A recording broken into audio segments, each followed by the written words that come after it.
Seamos bienvenidos todos a la casa del Señor. Dice así la palabra de nuestro Dios. Y envías tu espíritu, son creados y renuevas la faz de la tierra. Sea la gloria de Jehová para siempre. Alégrese Jehová en sus obras. Él mira la tierra y ella tiembla. Toca los montes y humean. A Jehová cantaré en mi vida, a mi Dios cantaré salmos mientras viva. Dulce será mi meditación en él. Yo me regocijaré en Jehová. Sean consumidos de la tierra los pecadores y los impíos dejen de ser. Bendice alma mía Jehová. Aleluya. Señor, te damos gracias una vez más en esta tarde. Gracias por tu presencia en nuestras vidas. Gracias, Señor, porque tu palabra dice que donde estén dos o tres unidos, ahí estás tú, y lo creemos así, Señor. Bendice, Señor, este tiempo, Señor. Mira nuestra alabanza, mira la predicación, Señor. Que todo lo que hagamos, Señor, llegue ante ti, ante el trono de tu gracia, Señor, con amor fragante. Quita, Señor, todo lo malo, todo lo que estorbe la comunión contigo, Señor. En el nombre de Jesús. Amén.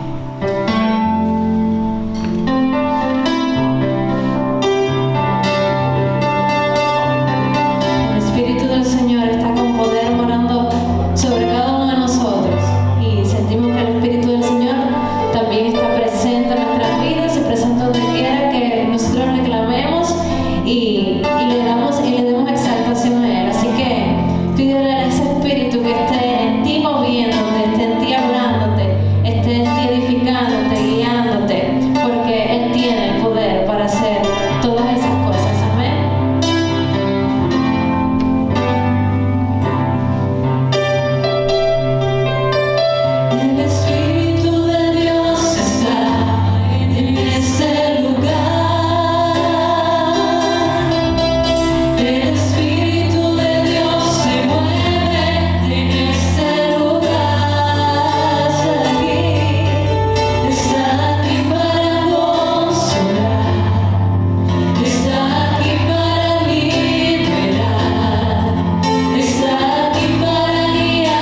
dirección nos asegura caminar en el camino que agrada a Dios.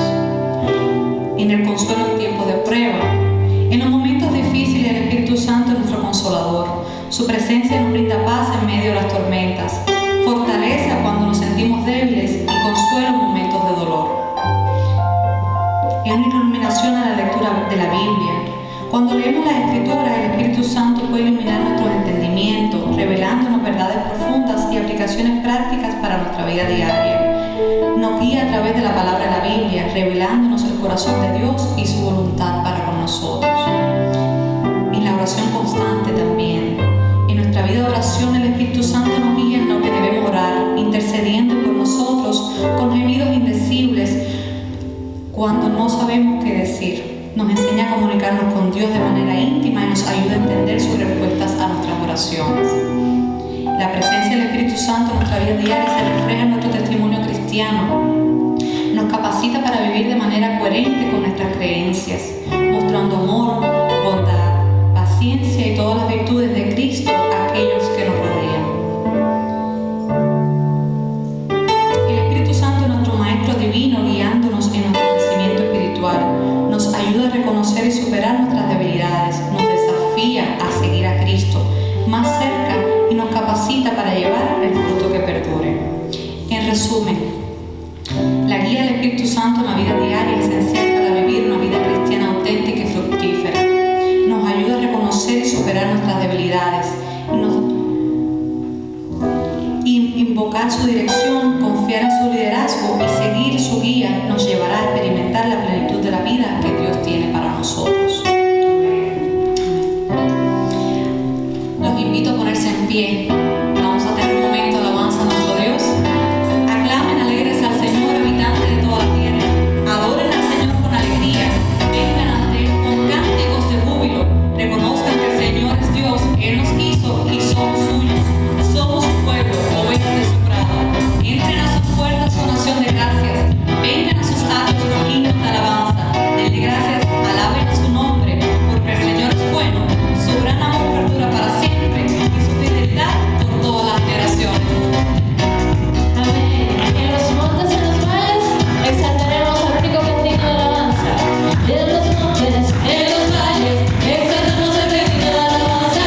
En las costas, en los mares levantamos un sonido de esperanza.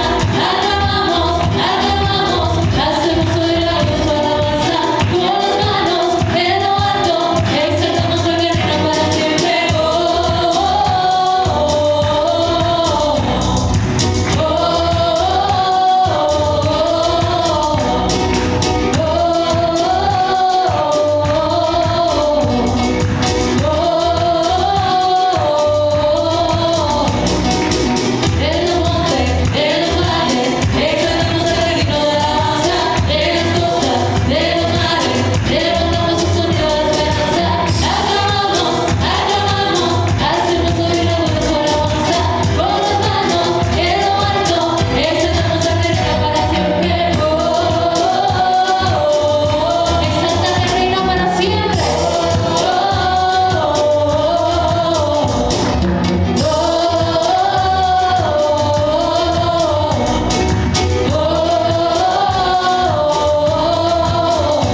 saliendo. No sé qué pasa, pero vamos a estar leyendo la lectura bíblica de este día. La encontramos en 1 Samuel, capítulo 19, versículos del 1 al 10. Libro de 1 Samuel, capítulo 19, versículos del 1 al 10. Le voy a pedir que se pongan en pie para reverenciar la palabra una vez más.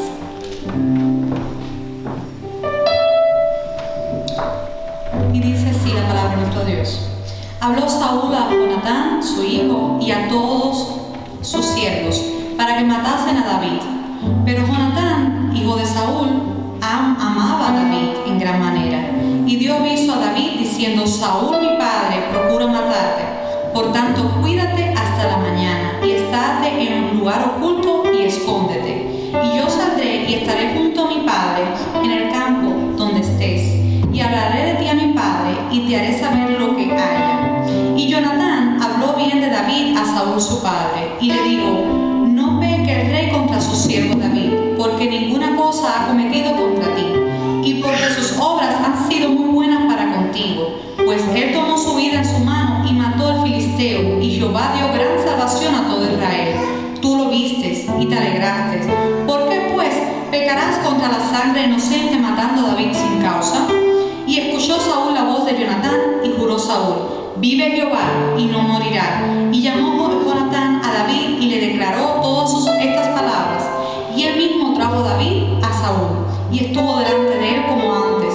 Después hubo de nuevo guerra, y salió David y peleó contra los filisteos, y los hirió con gran estrago, y huyeron delante de él. Y el espíritu malo de parte de Jehová vino sobre Saúl. Y estando sentado en su casa, tenía una lanza a mano, mientras David estaba tocando. Saúl procuró enclavar a David con la lanza a la pared, pero él se apartó de delante de Saúl, el cual hirió con la lanza en la pared, y David huyó y escapó aquella noche. Amén. Señor, te damos gracias una vez más. Gracias por tu palabra, Señor, porque ella es viva, Señor, y eficaz, y más cortante, Señor, que una espada doble filo. Ahora pedimos, Señor, que este espacio, Señor, el predicador, la palabra, Señor, tuya, que nos llene, Señor, y que llegue, Señor, al fondo de nuestros corazones. En el nombre de Jesús. Amén. Así que le invitamos a estudiar la palabra de Dios en 1 Samuel, capítulo 19. 1 Samuel 19, a partir del versículo número 1.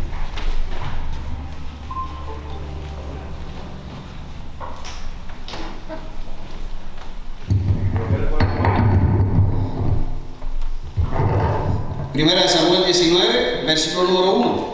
Dice esta porción de la palabra: habló Saúl a Jonatán, su hijo, y a todos sus siervos, para que matasen a David, pero Jonatán, hijo de Saúl, amaba a David en gran manera, y dio aviso a David diciendo: Saúl mi padre procura matarte, por tanto, cuídate hasta la mañana, y estate en un lugar oculto y escóndete.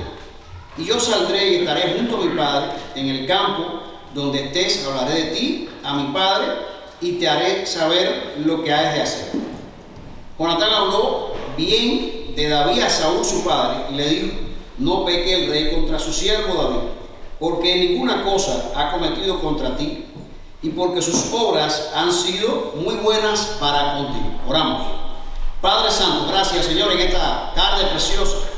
Rogamos que podamos ser instrumentos en tus manos, Señor, y que tu Espíritu Santo pueda estar enseñándonos tu palabra. Gracias, Padre. Asístenos, Señor, en esta hora, en el nombre poderoso de Jesús. Amén.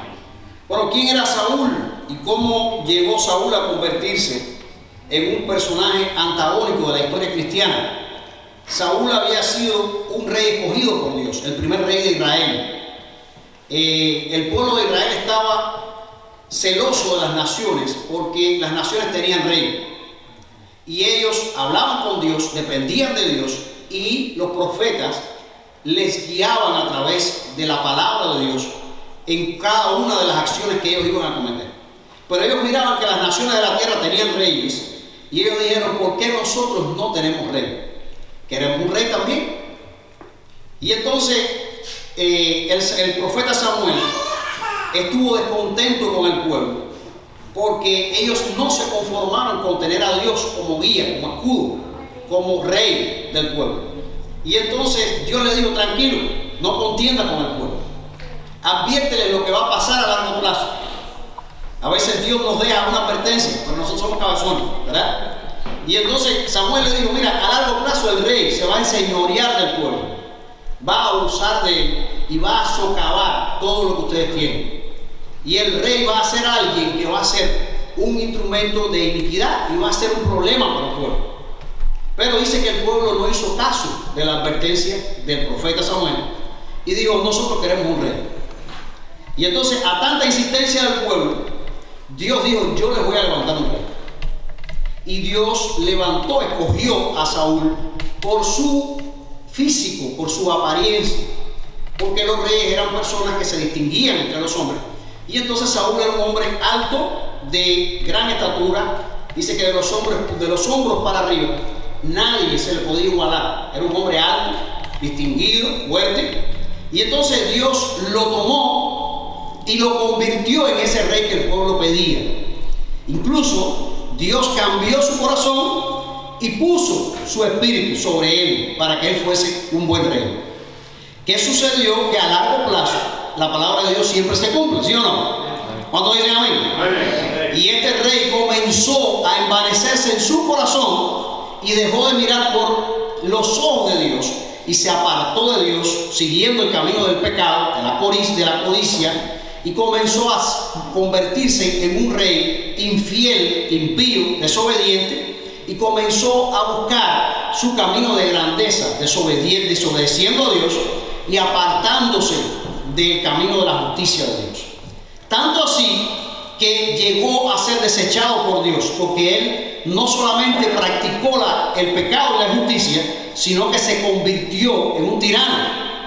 Y no fue su desobediencia, sino su falta de arrepentimiento y su falta de búsqueda de restauración con la persona y la presencia de Dios. Tanto así que llegó el momento que el principal enemigo que tenía el pueblo de Israel era su propio rey. Ahora ya Dios había ungido a David, pero Saúl no aceptaba en su corazón abandonar el trono. Y entonces, como cada día David crecía delante del pueblo y él menguaba, él llegó a sentirse en peligro de David y decidió quitarle la vida a David. Ahora, ¿qué nos pasa a nosotros hoy, en este tiempo todavía? Que nosotros nos comparamos con las personas que no tienen a Dios y decimos: yo quiero un rey, yo quiero un orden como el resto de las naciones, yo quiero esa gloria que yo veo con mis ojos que es buena. Y Dios dice: pero si ya tú me tienes a mí, y si tú me tienes a mí, ¿qué te falta? ¿Por qué tú quieres la gloria de las naciones? Si yo estoy contigo, yo soy tu guía, yo soy tu amparo, yo soy tu fortaleza. ¿Por qué tú estás anhelando lo que ellos tienen y que tú crees que es bueno? Al final eso va a terminar mal. Y entonces así terminó Saúl mal, convirtiéndose en un asesino, que el hombre que Dios había puesto para salvar al pueblo, que era David, él lo miraba con celo, lo miraba con angustia, porque él sentía que el corazón del pueblo se estaba yendo detrás de David, que era el hombre que Dios estaba levantando para guiar al pueblo. Amén. Ahora, ¿cómo el pasaje todavía hoy me habla acerca de la vida en el Espíritu, que es el título del mensaje? Y es que en nosotros, en todos nosotros, los seres humanos, hay una contienda espiritual. Está el hombre viejo que vivió con nosotros todo el tiempo de nuestra vida, hasta el momento que nos arrepentimos y decidimos buscar a Cristo. Y entonces la persona del Espíritu Santo viene a morar en nosotros de forma permanente, no nos deja solos para estar en esta vida cristiana, ¿verdad? ¿Cuántos dicen amén? Amén. Y entonces el Espíritu Santo nos quiere guiar, nos quiere reinar, nos quiere llevar por el camino de la justicia, pero tenemos un hombre viejo, que es el hombre según la carne, que todo el tiempo se revela con nuestros propios deseos, con nuestra propia forma de mirar la vida, ¿verdad? Y hay una contienda entre la lucha, entre la carne y el espíritu. ¿Y quién va a prevalecer en nosotros? Lo que más nosotros alimentemos. Si nosotros alimentamos una vida en el espíritu, vamos a prevalecer viviendo en el espíritu. Amén. Pero si alimentamos la vida en la carne, entonces vamos a ser presa de la muerte a través de la carne y la vida en la carne. ¿Sí o no? Les pongo un ejemplo sencillo. Viste a un hermano por la calle y el Espíritu Santo te dice: saluda, dile Dios te bendiga, pregúntale por su familia, háblale de por qué está triste, qué le pasa. Pero la carne te dice: se hizo el que no te vio, que lo salude. ¿Qué ha pasado eso? Levanta su mano, ¿qué le ha pasado eso? Nos ha pasado todo, ¿verdad? Porque así somos nosotros, somos así los seres humanos. Nosotros decimos: no, que voy a estar yo cogiendo lucha con esa persona que nunca me ha saludado, no conoce mi nombre, no sabe qué problema yo tengo. ¿Y por qué ahora voy a estar yo saludando a esa persona y ocupándome de su vida y preocupándome? Porque sencillamente es la voluntad y el propósito de Dios que vivamos guiados por el Espíritu Santo de Dios. ¿Sí o no? Aleluya. Amén. ¿Qué sucedió en el pasaje? Saúl reúne a sus ancianos, a sus oficiales, y da una sentencia de muerte. ¿Contra quién? Contra David, era el hombre de Dios. Saúl representa la carne, David y Jonatán representan el espíritu. Y hay un hombre que se pone en el lugar de Dios y marca la diferencia. Ese hombre es Jonatán. Vamos a ver qué fue lo que pasó ahí. Versículo número 4. Capítulo 19 dice: Jonatán habló bien de David a Saúl su padre y le dijo: no peque el rey ¿contra quién? Contra su siervo, el propio hijo del rey. ¿Qué reconocía en David?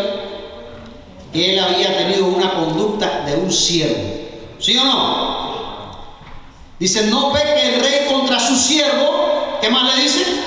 Porque ninguna cosa ha cometido contra ti. Porque ninguna cosa ha cometido contra ti. Pero ¿cómo actúa el diablo, hermano? El diablo quiere encontrar un culpable. El diablo necesita encontrar un culpable. ¿Sí o no? Pregunto, ¿era o no David un hombre inocente? ¿Sí o no? Lo era. La palabra lo respalda. Pero sin embargo, ¿cómo lo veía Saúl? Lo veía como una amenaza. Entonces la carne siempre va a hacer que tus ojos vean amenazas aún en las personas inocentes. Díselo a tu hermano: el diablo quiere que veas amenazas a tu alrededor. Dice: tienes que estar pendiente, porque tu enemigo es tu propia carne. ¿Sí o no? Entonces el hombre de Dios tiene que alimentar una vida en el Espíritu y permitir la guianza de la persona del Espíritu Santo. A diferencia del Antiguo Testamento, ya nosotros no dependemos de una visita temporal de la persona del Espíritu. En el nuevo pacto, después de la muerte de Cristo, todos los que hemos creído en su nombre y nos hemos arrepentido de nuestros pecados, tenemos la potestad de ser hijos de Dios. Y la persona del Espíritu Santo viene a vivir permanentemente en nosotros. Ahora, lo que nos corresponde a nosotros, ¿qué cosa es? Alimentar al Espíritu. ¿Amén? Ahora tú te levantas y tú dices: oye, no tengo papeles. Qué mal está el trabajo que tengo. El dinero no me alcanza. ¿Dónde se termina ese día, hermano? Peor que como empezó. ¿Sí o no? Pero si tú te levantas y tú dices: voy a orar y voy a poner delante de Dios mi situación. Porque Dios tiene el poder, tiene el tiempo, Dios tiene la autoridad sobre el tiempo, Dios conoce mi trabajo y Dios sabe cuándo va a ser el momento donde yo voy a vivir con todo lo que Dios va a poner en mi vida. Y yo voy a ser agradecido con Dios. Señor, mira mi día, te doy gracias por mi trabajo, porque mucha gente no tiene. Gloria a Dios por los 4 pesos que me entran, porque con esos 4 pesos yo mantengo mi familia. ¿Sí o no? Aleluya. ¿Y ese día cómo termina? En victoria. ¿Tú sabes por qué? Porque decidiste reunirte en la presencia de Dios bajo la guianza del Espíritu Santo y pusiste tu condición, tu situación, todo lo que tú eres delante de Dios, y el día cambió y el mes mejoró y el año terminó siendo una bendición. ¿Sí o no? Pero si tú te dejas llevar por la condición carnal, sencillamente la carne te conduce ¿a dónde? A la muerte, a la separación con Dios, a la tristeza, a la frustración. Por eso es que hay tantas personas hoy aquí con los mejores trabajos, siendo millonarios, siendo famosos, terminan suicidándose, quitándose la vida. ¿Usted lo ha visto? ¿Han conocido esos casos? ¿Cuántas personas aquí hoy viven en el mejor país del mundo, con la mejor economía, con todos los recursos, y sin embargo tienen un vacío en su corazón? ¿Cuántas personas hoy deploran su vida, la detestan? porque hay un vacío en su corazón que solamente Dios puede llenar. Ahora Jonathan se reúne con su padre y le dice: no peques. Qué difícil es para nosotros ser fiel, porque a veces para ser fiel tenemos que ser infiel con otro. Fíjate, Jonathan tenía que traicionar a su padre para ser fiel a quién, a David. Pero aquí el asunto de la fidelidad no es con los hombres. Nuestra fidelidad ¿con quién es? Con Dios. Es bueno que siempre podamos valorar eso. Nuestra fidelidad ¿con quién es? Con Dios. No vas a tener problemas en escoger tu fidelidad, porque siempre vas a ser fiel ¿con quién? Con Dios. Y para ser fiel con Dios tenemos que conocerlo a Él, a su palabra, a su propósito en mi vida, y tengo que escoger vivir siendo fiel. ¿A quién? A Dios. Entonces mi fidelidad va a ser fácil de escoger. Yo voy a seguir caminando ¿con quién? Con el Dios de la gloria. Amén. Ahora Jonatán tiene que enfrentar a su papá y decirle: el pecado te está comiendo los ojos porque quieres matar a un inocente. Cuando él habla a favor de David, no lo hace solamente con el sentimiento del amigo, sino que está del lado de la posición de Dios. Y cuando tú estás al lado de la verdad de Dios, entonces lo que tú haces tiene victoria. ¿Cuántos lo creen? Cuando tú estás del lado de Dios, dice otro hermano, en ti hay victoria. Porque Dios desea que su pueblo se identifique con su verdad, con su propósito, y que pueda pelear al lado de Él y que podamos ser fieles a Dios. Ahora Jonatán le está diciendo a Saúl, que era el rey, oiga, eso le podía costar la cabeza, aún con que fuera su hijo y todo. Él le está diciendo a Saúl: no peque tu corazón contra Dios, porque has de matar a un inocente. Ahora, en su defensa, él está diciendo: no solamente David es inocente, vamos a ver qué más, sino que ninguna cosa ha cometido contra ti, porque sus obras han sido muy buenas. No solamente buenas, sino muy buenas. ¿Qué es lo que más enseña y habla de nosotros? Lo que decimos es bueno, pero es mejor lo que hacemos. Lo que verdaderamente habla de nosotros y enseña de nosotros, ¿qué cosa es? Lo que hacemos, ¿verdad? Nosotros podemos tener muy buena teoría, pero si tenemos una mala práctica estamos marcados, ¿verdad? Dice la palabra que la fe sin obras es muerta, ¿sí o no? Entonces, si usted dice que usted ama a su esposa, pero la vive matando a golpe, hay una contradicción seria, ¿sí o no? ¿Está de acuerdo conmigo? Tenemos que preguntarle a Dios cómo es su amor, cómo se ama, porque tenemos que aprender a amar a la manera de Dios, porque nuestro amor es insuficiente, es desleal, nuestro amor es posesivo, es dañino, es hiriente, ¿verdad? Pero en 1 Corintios 13 nos habla del verdadero significado del amor.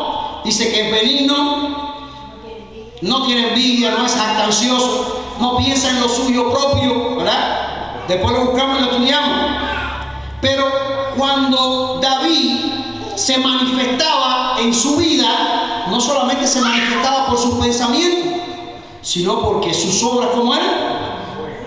Fíjate si es así, que cuando los soldados de guerra se echaron para atrás, Saúl era un pastor, David, disculpen, era un pastor de ovejas, y él llegó y dijo: ¿por qué este hombre blasfema en contra de Dios? ¿Por qué le permiten a este impío que desafíe al ejército de los cielos y nadie le sale al paso?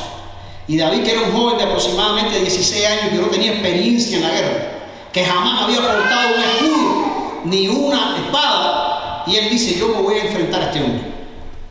Un tipo que era conocido por su estatura, por su destreza y porque había matado a muchísima gente en batalla. Ningún guerrero, los hermanos de David, estaban en la guerra. Todos eran hombres prominentes, ninguno se atrevía a enfrentar a este gigante. Todas las huestes de Israel, todas se daban por vencidos. Ellos decían: si yo me entrego a pelear con este hombre, voy a morir y el pueblo va a quedar humillado. Pero este joven, David, ¿qué fue lo que hizo? Tú vienes aquí con espada y la prueba a ti en nombre de Jehová los ejércitos. Aleluya.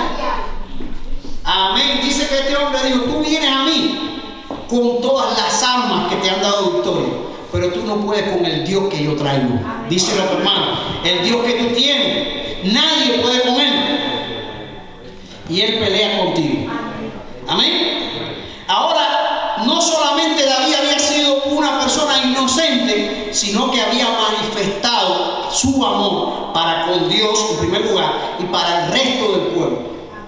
Y ahora resulta que este hombre que había constituido en su persona un héroe de guerra, alguien que había liberado al pueblo, se había convertido en una amenaza para el rey. El problema no lo tenía David, hermano. El problema lo tenía Saúl. Y recuerden que Saúl en esta tarde significa nuestra vida en la carne. ¿Amén? Dios permita que en todos los momentos de nuestra vida podamos escoger una vida en el Espíritu que alimenta una búsqueda personal con Dios y que le pregunta a Dios acerca de nuestra existencia y cómo ser verdaderamente sus hijos. ¿Amén? Dios les bendiga en esta tarde. Les voy a dejar con la inquietud para que continúen estudiando en la casa. Nos gozamos por este tiempo que el Señor nos permitió compartir. Amén. Dios les bendiga.